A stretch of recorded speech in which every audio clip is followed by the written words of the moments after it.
If I can heal one heart, if I can dry one tear, if I can hold one hand, make just one doubt disappear, if I can change one life, that's what I came to do.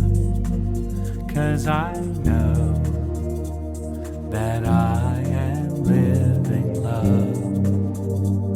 Yes, I am living love. If I can heal one heart, if I can dry one tear, if I can hold one hand, make just one doubt disappear, if I can change one life, that's what I came to do. 'Cause I know that I am living love.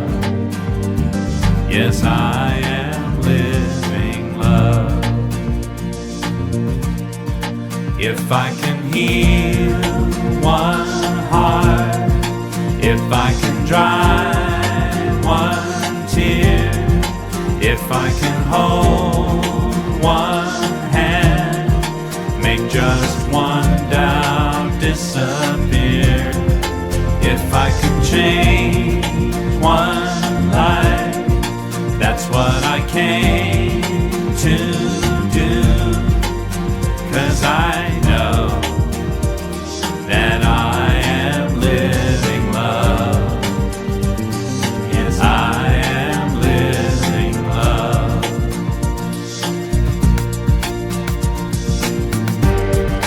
Try as I might to find some earthly treasure to achieve, something to put my troubled mind at ease. Can't let it be. Every time I find salvation in the love in me, the more I give the world, the more that I receive. If I can heal one heart, if I can dry one tear, if I can hold one hand, make just one doubt disappear, if I can change one life, that's what I came to do. 'Cause I know that I am living love, that I am living love. Yes, I am living love.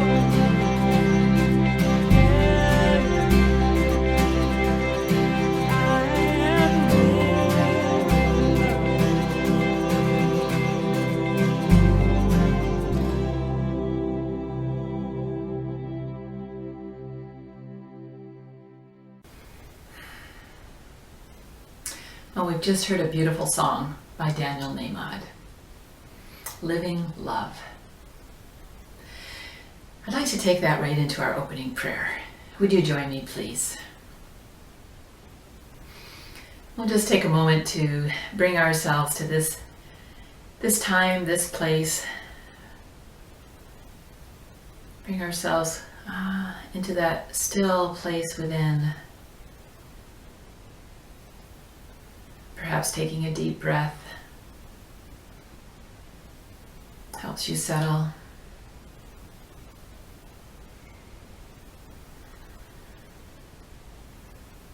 We know that this still place within us is always there.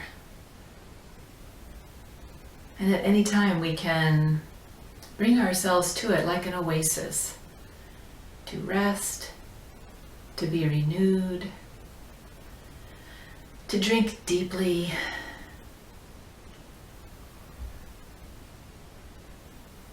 And so we already move into this place with gratitude and appreciation. As we look at some of the words from this beautiful song, Living Love,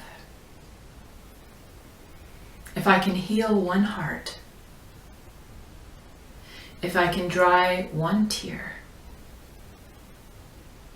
if I can hold one hand, make just one doubt disappear. That's what I came to do, because I know that I am living love.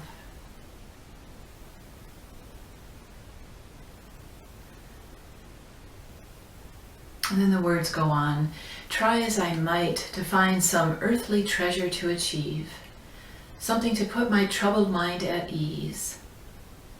What I have discovered is that the more I give the world, the more that I receive. I know that I am living love.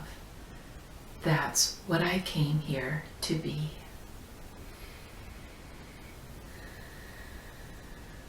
So just take a moment and let that thought settle, not only into your heart, but into your whole being. I am here to be living love.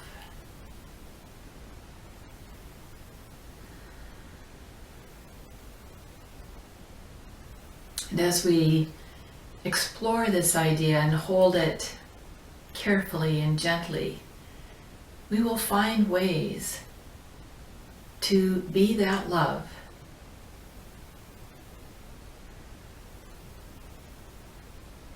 To be the expression of divine harmony, peace, gratitude, abundance. And the opportunities will present themselves so that we can draw forth from this infinite well and share generously our light and our love. And so we give thanks in advance for these opportunities, knowing that as we step into them, that we are making the world a better place.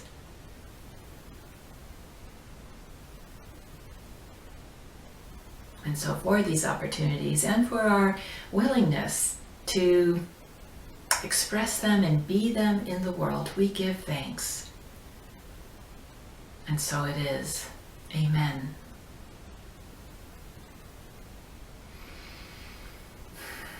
Welcome to Unity Comox Valley, a positive place for spiritual living. Unity is a place where you can find spiritual tools to help navigate the ups and downs of life. Whether that's through a Sunday service or through one of our times when we come together and share during the week, whether it's through your own reading or whatever opportunities you have found online. We are here to make a difference. We are here to show up as even more brighter light in whatever way that looks for you. So thank you for being part of this spiritual community today. Unity emerged in the late 1800s as people were really, a number of people were dissatisfied with what was being offered in terms of churches and religions of the day.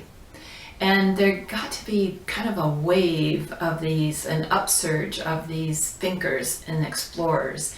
And the co-founders of Unity, Myrtle and Charles Fillmore, were two of these people. There's a beautiful quote here I'm going to share with you that Charles Fillmore spoke in 1923 at a Unity gathering at Unity Village. And this is what he says. 38 years ago, Mrs. Fillmore and I began this Unity work, and it was a very small beginning. We had studied various religions, but were not satisfied to accept any of them. We said, there are so many religions. Let us go ahead for ourselves. Let us do what we think is best and ask God to be with us and to lead us and guide us. People of every religion under the sun claim that we either belong to them or have borrowed the best part of our teaching from them. We have borrowed the best from all religions. That is the reason why we are called unity. And then he says, this is the first gathering of a conference of the movement called unity. We have for nearly 40 years been studying some of the attributes of spirit. Unity as a religion does not claim to have discovered anything new. We have simply gathered together and unified all that is good in many religions. We do not claim that we have discovered any new truths, nor that we have had any special revelation of truth. There is truth in every religion. It is my privilege to take truth from any source, put it into my religion, and make it a fundamental rule of action in my life. This is what Unity students do. And I love how he says, it is my privilege to take truth from any source and make it mine. And the reference to Unity as being a movement of students, spiritual students. There's another famous quote of Charles Fillmore, and he said, I reserve the right to change my mind at any time. He was very reluctant to put anything really in writing that people might take up as fact or dogma or a belief system. It was really about discovering and exploring your own spiritual nature and finding what is right for you. So thank you for being here today and traveling this path, this movement of unity. Would you join me in our vision statement? Unity Comox Valley is a loving, caring community coming together for spiritual growth and renewal. We actively and consciously serve others by radiating God's love and joy in our daily lives. Thank you for radiating that love and joy. Thank you for all the ways that you serve others. Today is week 2 of a series based on the book by Reverend Wendy Craig Purcell called Ask Yourself This. Pat Clarkson and I created this 5-week series, and we are alternating the talks each week. So this week, Pat's title is, Who Do You Want to Be? I know you will enjoy hearing and seeing Pat's perspective on this topic. But first, we'll sing a song, Swing Wide the Doors.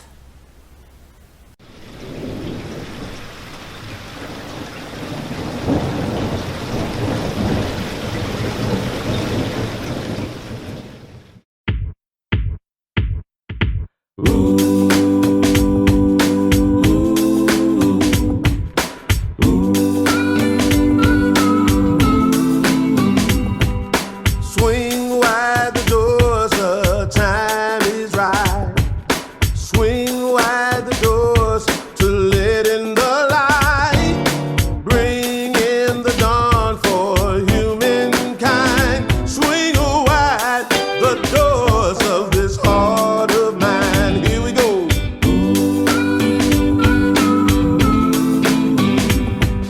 Swing wide the doors, the time is right. Swing wide the doors to let in the light.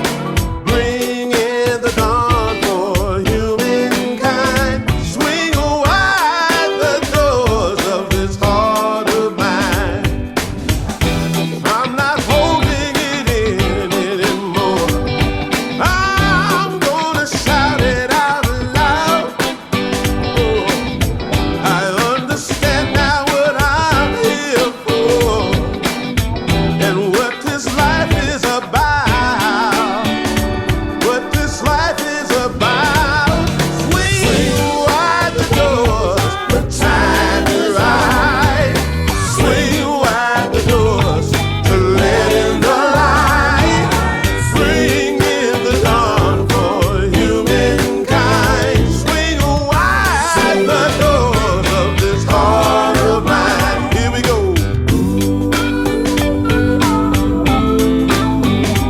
It's about love, it's about laughter, it's about comfort and smiles. It's about love, it's about kindness, it's about hearts open wide. It's about love, It's about passion, it's about taking a chance. It's about love, it's about service, it's about lending a hand. It's about love and it's about laughter, it's about comfort and smiles. It's about love, it's about kindness, it's about hearts open wide. It's about love and it's about passion, it's about taking a chance.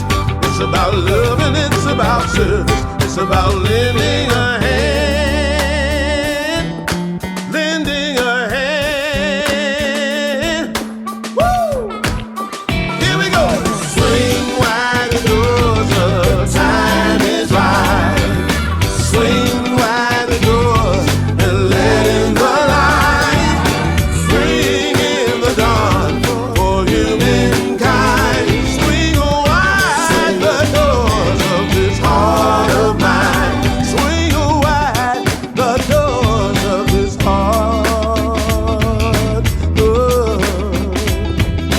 mine.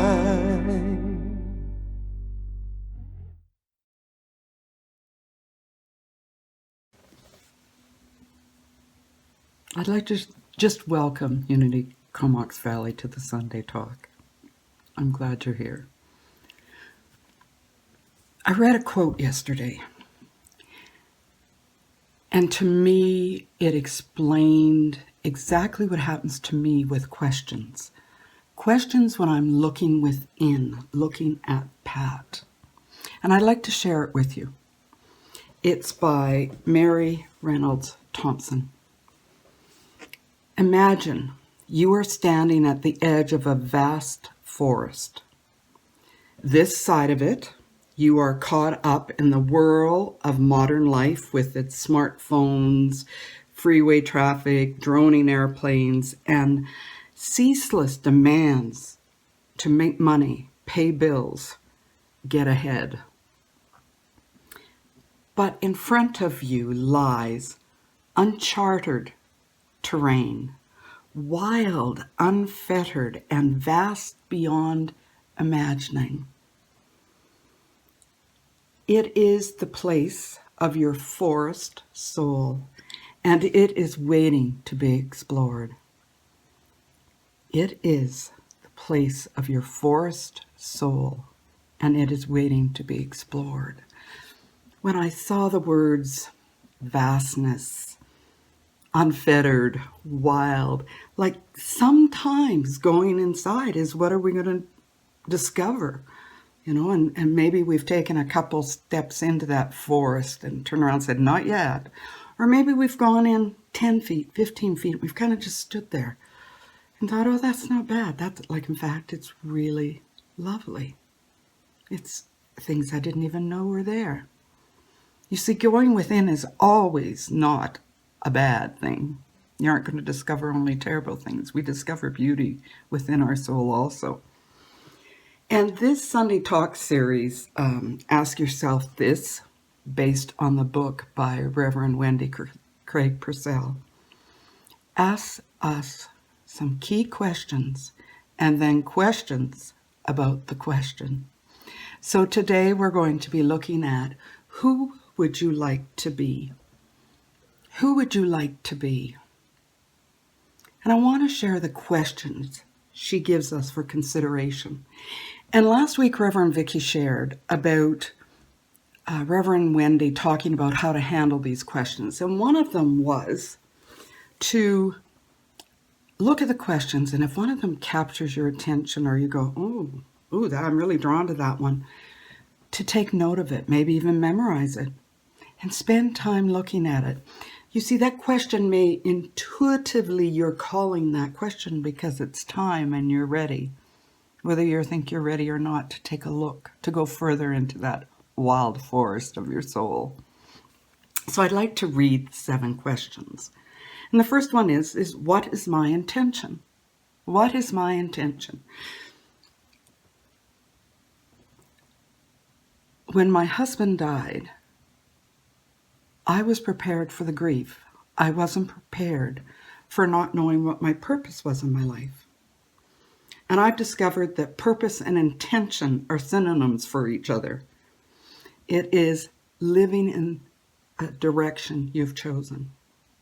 you're going to attain something and you're living to attain it.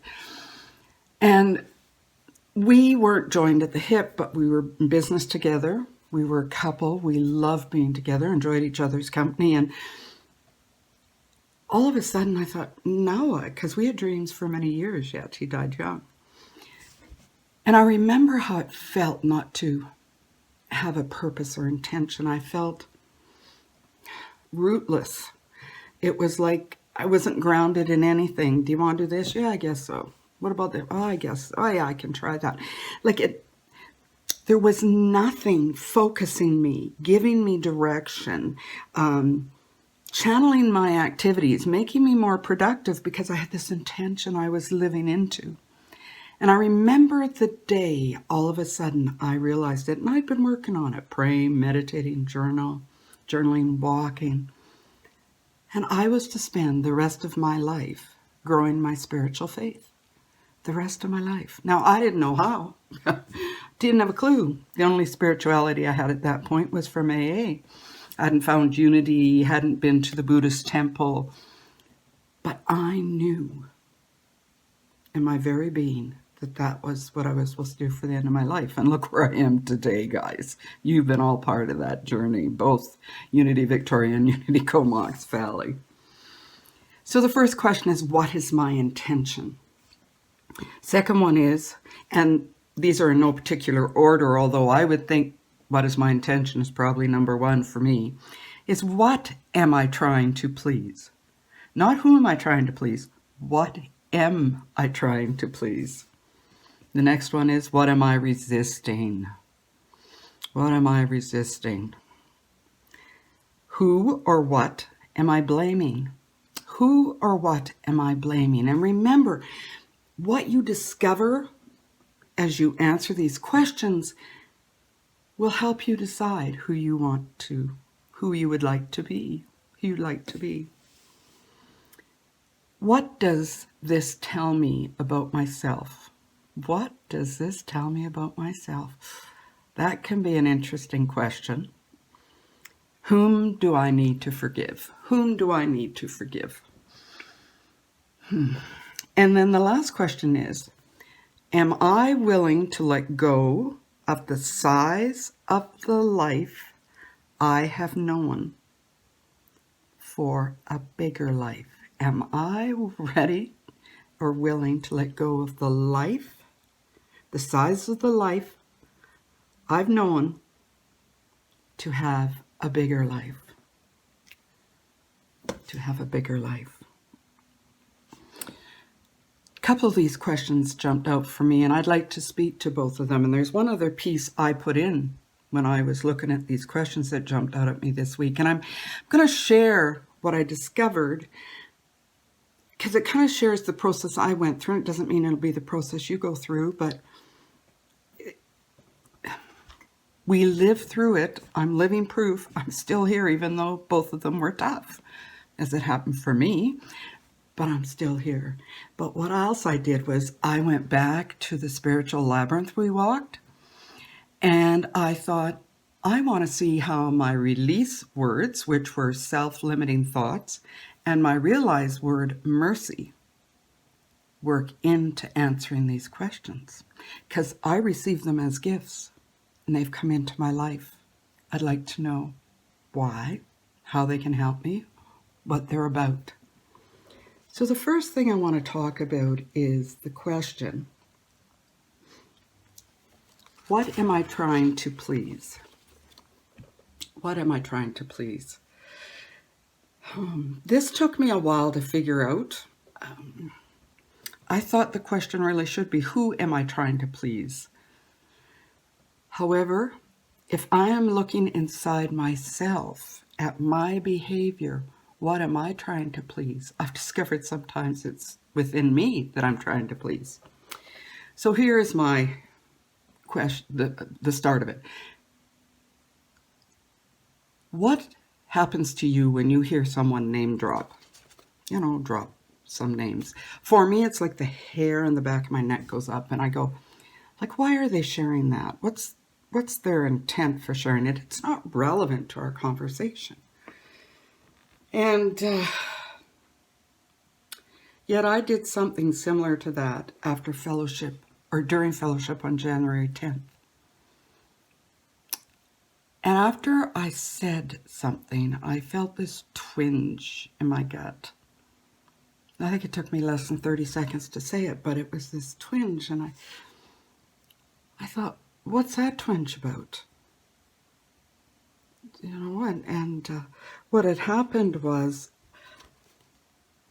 someone had said something about my talk, and I jumped right in and said, you know, oh, yeah, did you know I was working on the talk right till before service? Like right till before service. And that's when I got the twinge. And I thought, what's that twinge about? And I thought, well, maybe it's about how amazing it was that right before service, I get this understanding of how to make I am of I am fairly simple. But the twinge didn't leave with that statement. So I did some journaling. And I thought, why did I share that?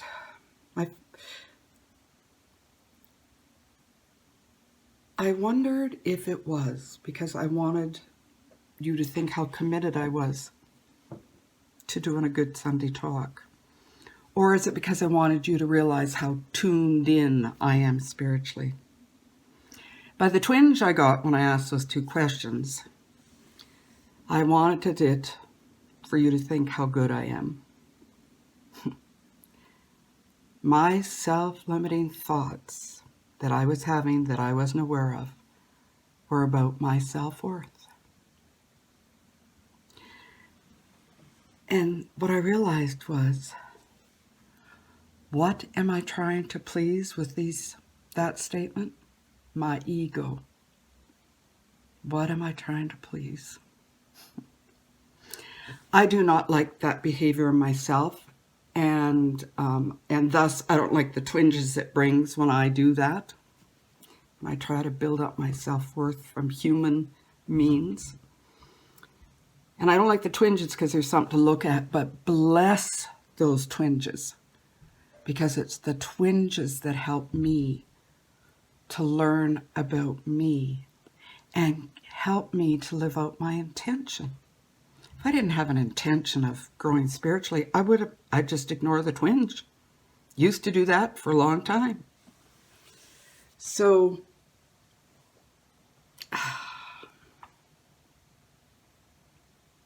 you might say, when you hear me talking about that, well, it's no big deal, Pat.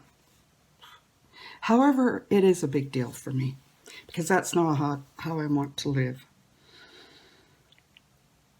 And I'm going to quote Wendy Craig Purcell here, and she says, "What does this tell me about myself? What does this tell me about myself is a powerful question. It may cause you to feel vulnerable to self-criticism and ridicule as you look deeply at the places you need to grow. Because of this, it is important that you ask this question non-judgmentally, with a sincere desire to learn about yourself and grow. It is also important to ask the question at the right time, when you are able to hear the answer. You are able to hear the answer." So what did it tell me about myself? Was I still have those subtle, often unheard, unnoticed messages that I am less than. And these self-limiting thoughts create behavior that doesn't take me to be the spiritual being I want to be. And then I thought, well, what about the word mercy? How does that fit into this exercise? And mercy, metaphysically interpreted in the revealing word, is Christ-like treatment toward the suffering. Christ-like treatment toward the suffering. Now, usually I would say that's external. But who is suffering? Me. I read that one. Oh, I'm the suffering one. And this treatment is the word treatment is metaphysically interpreted as the spiritual realization of God's truth for oneself and another. And what I realized was, if I had phoned any of you and said, I got to talk about what I said and this is what I'm feeling, you would have all treated me with mercy. You would have been gentle with me. You would have accepted my human fallibility, and you would see the good in me that I cannot see at that moment. So I needed to have mercy with myself on this one.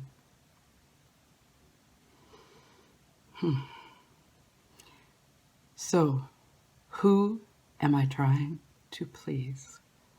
Who are you trying to please? Didn't think it would take me there. So, Reverend Wendy, the question worked. I went within and I discovered something. I journeyed into that forest and found a path and came through the path and came out the other side of the forest. So,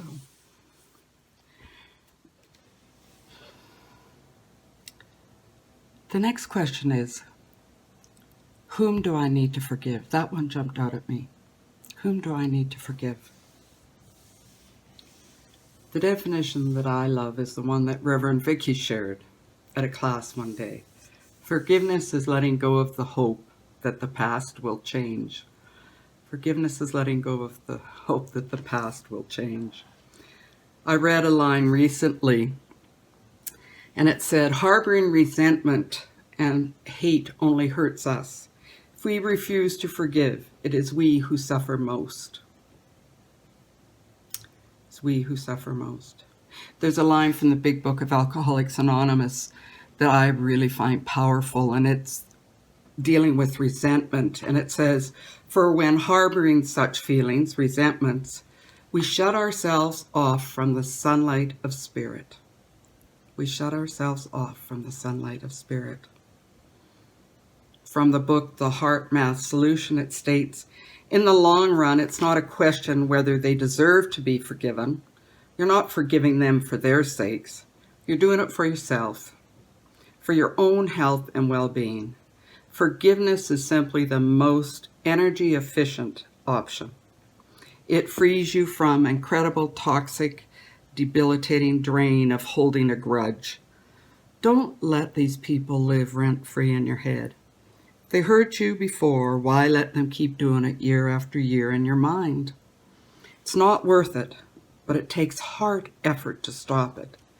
You can muster the heart power to forgive them as a way of looking out for yourselves. It is the one thing you can be totally selfish about.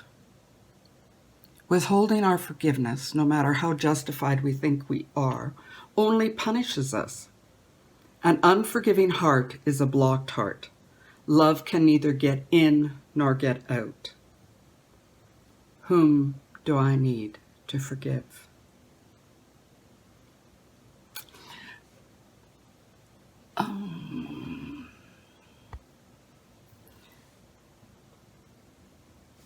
I look at forgiveness a little differently. The serenity prayer is very important in my life. Remember those words? God grant me the serenity to accept the things I cannot change, the courage to change the things I can, and the wisdom to know the difference. And I hadn't thought about how I deal with forgiveness differently till I got this question, whom do I need to forgive? You see, I cannot control anyone else. I can only control my behavior and my actions. And I need to live free, to live centered, whole. I need to keep my side of the street clean. I need to be able to clean my side of the street so I can walk down the street with my head held high and not avoid someone, like cut across the street to avoid them, but be able to say hello, even though they may not like me, to treat them with respect. So my question is who do I need to ask forgiveness from? If I'm only cleaning my side, I'm cleaning my side of the street. I'm not looking at their role. I'm not standing there saying, whom do I need to forgive? If they hadn't done that, I wouldn't need to forgive this. Mine is, who do I need to ask forgiveness from? And in the past while, again, remember the twinge? I think I've had this knot for a while, but I've just never acknowledged it, just pushed it down. I became aware there's a knot in my stomach, and this question really made the knot come up.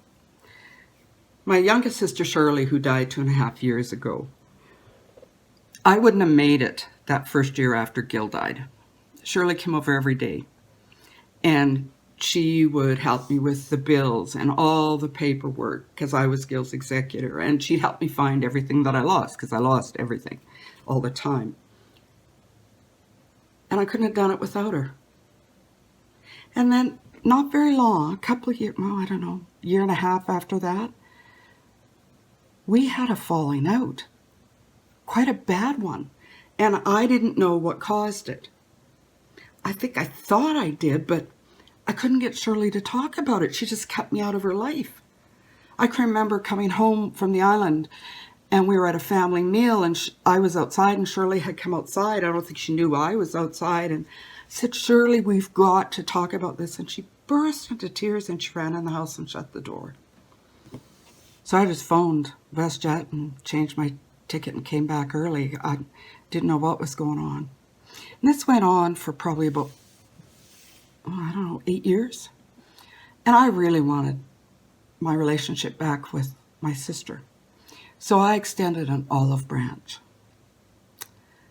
And Shirley was sick, and she'd been in the hospital, and she fell in love with a piece of art on a hospital hall. And I said, "Take me a picture of it. Would you send it to me?" And I did one of those word art pictures for her of it with words that I thought of her love and generosity. And I named it Peanut Butter Squares, and it was a vase of flowers. But Peanut Butter Squares is my favorite, and Shirley always made them for me for years. They were my treat when she'd see me, and she hadn't made them for a long time. And that broke the ice, and I thought, we're back.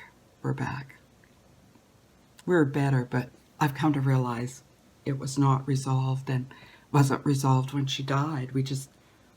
There was no way we could talk about it. So I needed to clean my side of the street. I needed to take my focus off her actions, my justifications, because I was thinking, I did this, but I had a reason for doing this, did it? And I began to see the situation differently when I stepped away from these self-limiting thoughts. I want to share with you what cleaning up my side of the street looks like. I want to read you a letter of an excerpt I wrote Shirley on the 1st of January. It was the first thing I did in the new year. I knew it was what I was to do. And she's not here, but I know she heard it. I have no doubt, because the knot went away. And this is from part of that letter. "Shirley, please forgive me for not wanting to hear your pain and your need for my presence. You deserve to be heard, respected, supported, celebrated for what you were going and had gone through. You deserve to be loved beyond measure. I wish I could do this in person. Been by your side through your journey, been one of the many loves around your bed. I love you, sister. Always have, always will. It just got lost for a while. Forgive me. Forgive me." Remember, the metaphysical interpretation of mercy is Christ-like treatment towards suffering. I do not know what exactly I did to upset her so severely, but she was suffering. What is my intent? To grow my spiritual faith. I need to show mercy to her, Christ-like treatment. So whom did I need to forgive? Probably myself. I take a look at my side. It's the only one I can control. So, yeah, it's the only one I can control. So the last question I just want to talk about is the question, am I willing to let go of the size of the life I've known to have a bigger life? Because this question stopped me in my tracks. I have discovered that self-limiting thoughts do not have to be negative, because when I read this question, the first thing I said is, well, you're content. You're content. Your home is lovely and you're comfortable there. And you got spikes on your winter boots, so now you can walk all the time. What more do you want, Pat? Are these thoughts stopping me from a bigger life? I'm not talking about a life that has more in it, but do they block the opportunity for more good in my life? I have no answers yet. Like, are they blocking my spiritual growth? Maybe I need to step out a little bit here, get on the edge. I'm not sure. So this is a question I'll be working on. I believe you need to be fearless when you look within. I think that until we actually look inside, we are fearful of the unknown, fearful of what we'll discover.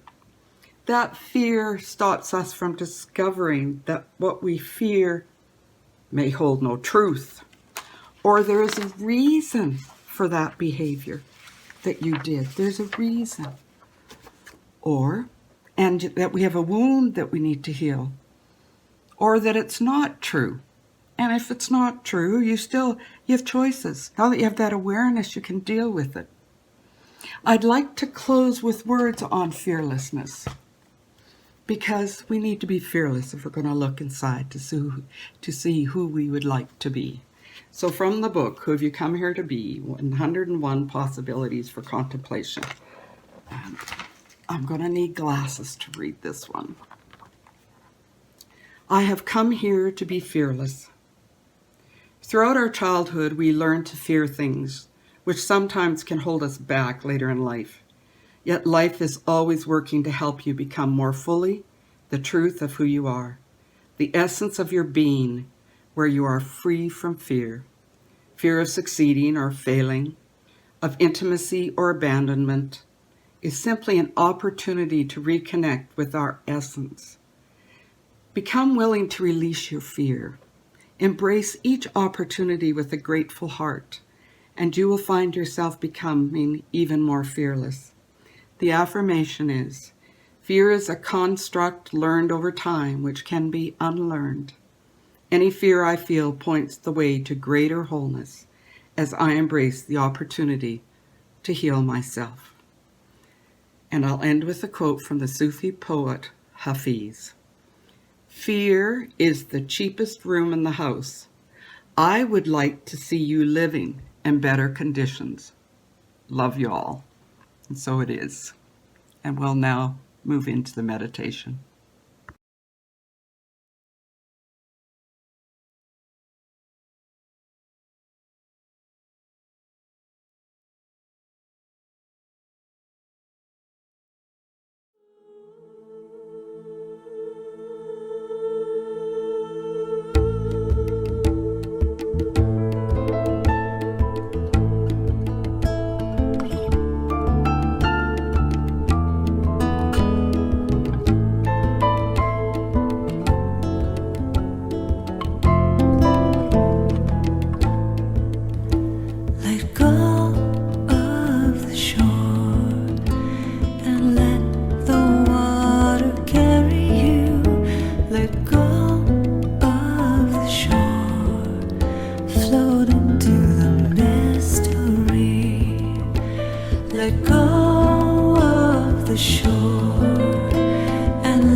Close your eyes and breathe and know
As we prepare for meditation, become aware of your breath.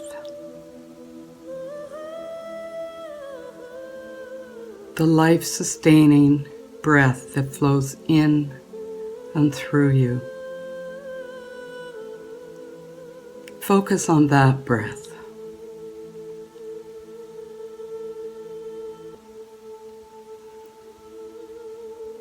Allow yourself to release any concerns, any tensions. Just let them evaporate.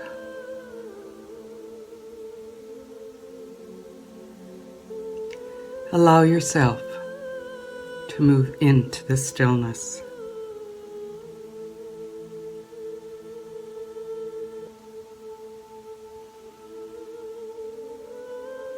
I'm going to draw upon the prayer of protection for today's meditation.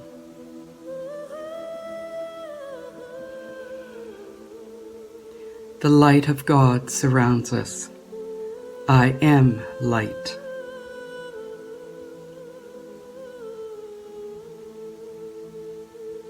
The love of God enfolds us. I am love.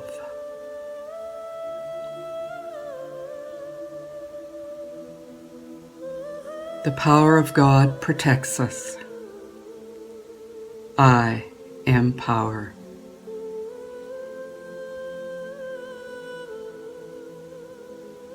The presence of God watches over us. I am presence.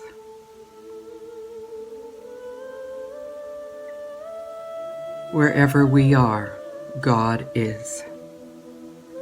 I am divine.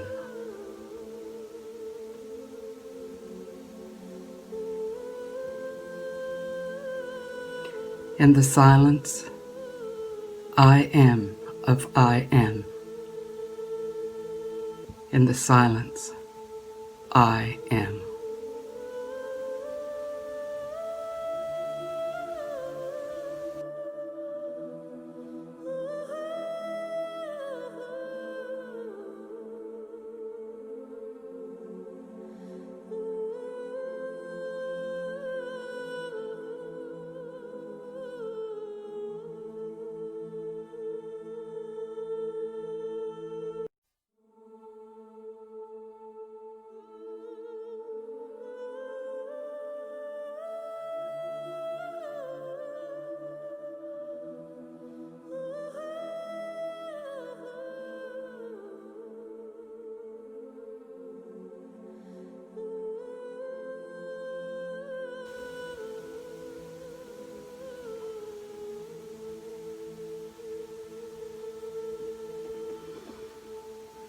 Returning our focus to each breath, we bring inner peace with us into the atmosphere around us.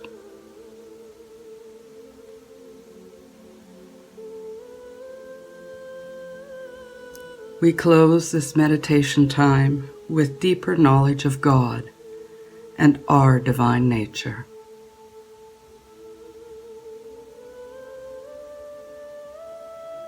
We are thankful, restful, and joyful in spirit. And so it is.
Well,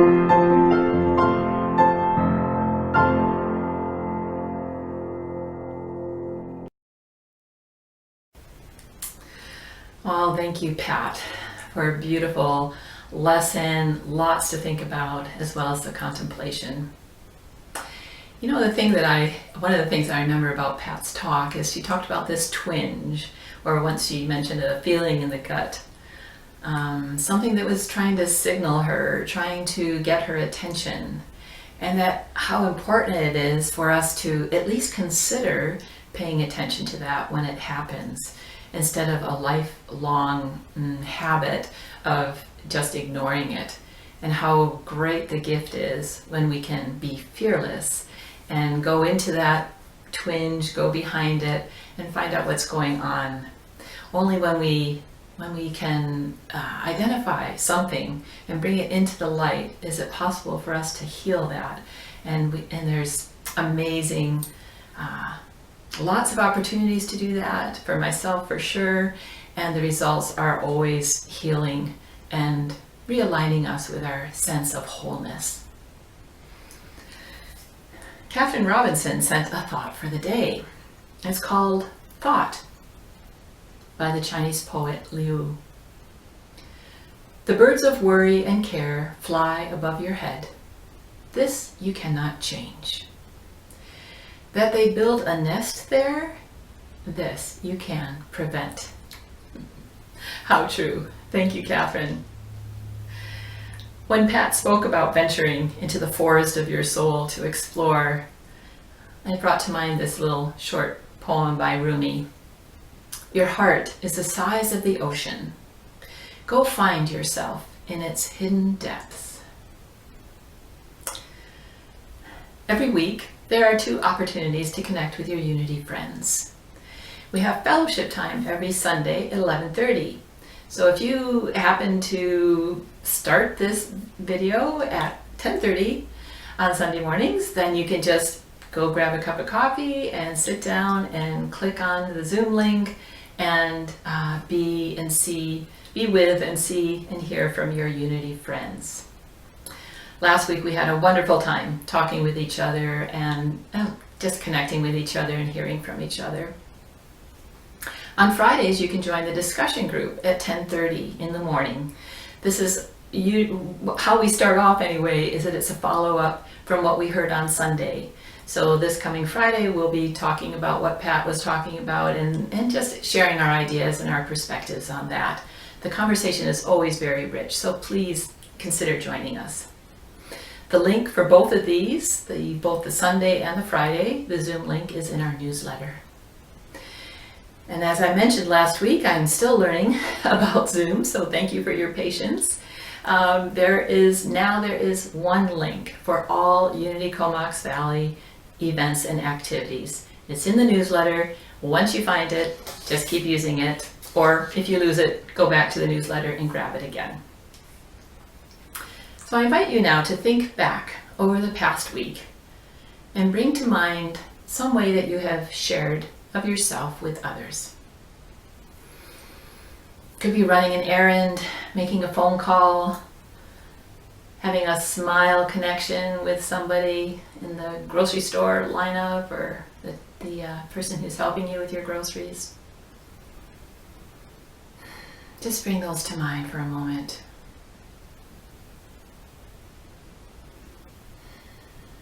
And I think when we do this, when we extend ourselves in some small way or big way, that it makes us feel good, doesn't it? Brings a warm feeling to our heart. It's so important now that we take every opportunity we have to connect with others. To reach out, send an email. I've been sending cards to friends, and we've actually started a old-fashioned written correspondence that has been very rich. Even better really than phone calls, because you kind of have a thoughtful activity as you write a letter, much more deep than I would anyway on a phone call. So there's all kinds of ways, I'm sure you have discovered them as well, to reach out, to connect, to extend yourself, to perhaps move your fence a little bit, as I referred to last week. So that feeling in mind, that feeling of gratitude and just goodness, Would you join me in our affirmation? Divine love through me blesses and multiplies all that I have, all that I give, and all that I receive. Let's just take that one more time. It's easy. Some of us have said this for years. Let's just take time again and go a little deeper. See what else you can glean from this very powerful affirmation. Divine love through me blesses and multiplies all that I have, all that I give, and all that I receive. And so it is. Have a wonderful week. And now the peace song.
There are 2 opportunities each week to stay connected with your Unity friends. Every Sunday at 11:30, you can join in our fellowship call. Every Friday at 10:30, you can join in spiritual exploration, following up on the topic of the Sunday talk. Use the same Zoom link for both of these. You will find it in the weekly newsletter. You can also email us at info@unitycomoxvalley.com and send a thought of the day or a song request or subscribe to our weekly newsletter. Stay connected.